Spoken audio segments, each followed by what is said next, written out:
కూల్చిన దొంగల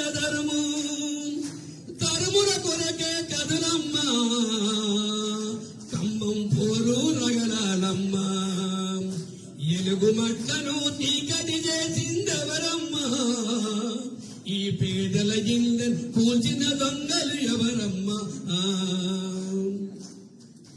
ఎద్దు ఏడ్చిన యవసముండదు పేదలు ఏడ్చిన రాజ్యముండదు ఎద్దు ఏడ్చిన యవసముండదు పేదలు ఏడ్చిన రాజ్యముండదు పేదల ఉదురు తగిలి తప్పగా కూలిపోతారమ్మా దొంగలు కాలిపోతారమ్మా పేదల ఉదురు తగిలి తప్పగా కూలిపోతారమ్మా దొంగలు కాలిపోతారమ్మా జోహార్ తెలంగాణ మన వీరులకు.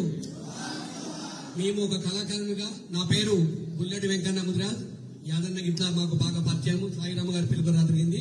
మేము ఎలాంటి కవితక్క తీసుకున్న ఉద్యమాలకు మేము కళాకారులుగా మా తోడుగా మేము వచ్చి అక్కకు సహకరిస్తామని కోరుతూ అక్క చేస్తున్న పోరాటానికి అందరం కూడా మద్దతు ఉండాలి. తెలంగాణ ఉద్యమంలో ఏళ్ల నుంచి చేసిన కళాకారులు ఈ రోజు ఉప్పలు రావడం జరిగింది. అక్కడికి వస్తుందని వరంగల్ జిల్లా నుంచి ఈ రోజు 50 మంది వచ్చి ఉప్పల్లో ఉన్నారు. వాళ్ళని పంపిస్తానికి సాయిరామన్న మేము అక్కడికి వెళ్తున్నాము. వాళ్ళని పంపించి మళ్ళీ వస్తాము. ఈ రోజు ఏంటంటే ఇప్పుడు నేను ఒక హాస్పిటల్ కాంచి వచ్చాను. నా భార్య కంటాపరేషన్ హాస్పిటల్లో ఉన్నది. అక్కడి నుంచి వచ్చాను నేను. అందరూ కూడా ఉద్యమం చేద్దాం. ఉద్యమం కొత్త కాదు. ఖమ్మం జిల్లారా పోరాటాల కిల్లరా పోరాటం చేసేటోళ్ళు యాడవండుకుండ్రురా పోరాటం చేసేటోళ్ళు యాడవండుకుండ్రురా గరీబోళ్ళ గుడిచెలన్నీ కూలిపోతుంటేరా గరీబోళ్ళ గుడిచెలన్నీ కూలిపోతుంటేరా ఉద్యమ నాయకులు ఊసమెత్తు గదలరేంది ఖమ్మం జిల్లరా ఉద్యమాల కిల్లరా ఉద్యమాల కిల్లకు ఉప్పెనై కదలరా ఉద్యమాల కిల్లకు ఉప్పెనై కదలరా. ఈ రాష్ట్రము దొంగల చేతిలో పడ్డట్టయింది. అందుకనే దొంగల చేతి విముక్తి కలగాలని దోచుకునే వాళ్లకు దోచుకునేంత దోచుకుంటారు. కాబట్టి అన్ని పార్టీల వాళ్ళు కూడా అంటన్నం తప్ప పట్టుకోకరి సరిపోని సైలెంట్ గా ఎందుకుంటుండ్రు. ఒక గుడిసెవాసం మీద పోరాటం ఎందుకు గట్టిగా చేస్తలేదు. పేపర్లో మాట్లాడుకొని సాటుకు ఫోన్లలో ఎందుకు మాట్లాడుకుంటుండ్రు. అలాంటిది కాకుండా మీలాంటి వాళ్ళు ముందుకొచ్చి పేద ప్రజల కొరకు ఒక బలమైన ఉద్యమం చేయాలని కోరుతూ ఇక్కడికి వచ్చిన కార్యకర్తలందరికీ జాగృతి నాయకులందరికీ కూడా ఉద్యమాభివందనం పోరాటాభివందనం.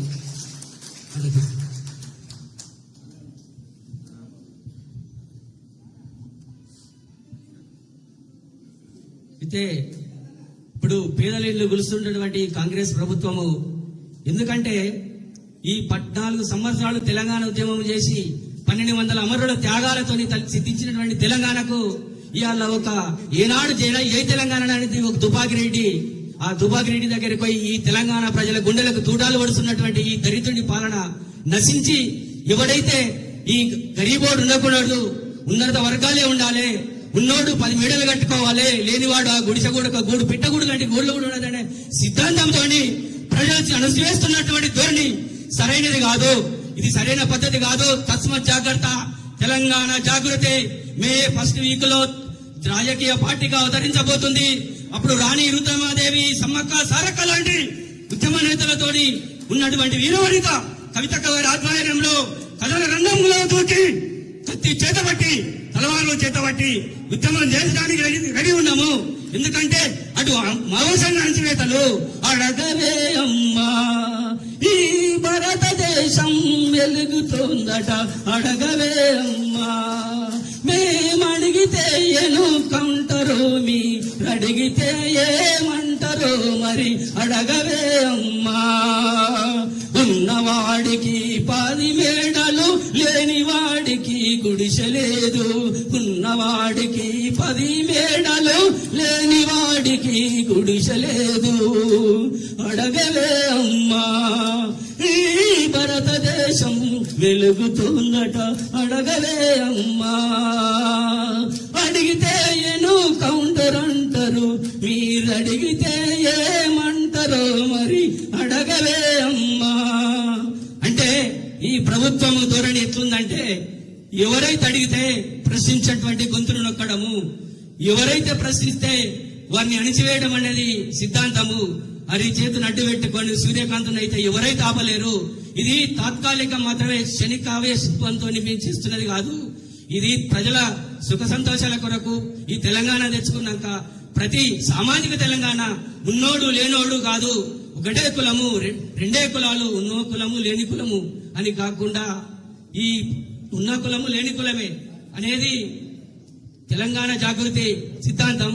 మేము సామాజిక తెలంగాణ దిశగా ఈ అడుగులు వేస్తూ అక్క అహోరాత్రులు నిన్నటి నుండి అక్కడ మద్దతు తెలుపుతున్నటువంటి కవితక్క గారిని అక్రమంగా అరెస్ట్ చేసి కనీసం ఒక మహిళ అనే విచక్షణ లేకుండా అరెస్ట్ చేసి ఇవాళ హైదరాబాద్ కు తరలించడం జరిగింది. ఇక్కడి నుంచి కూడా తెలంగాణ జాగృతి కార్యాలయం నుంచి కవితక్క గారు నిరాహార దీక్ష చేస్తున్నారు.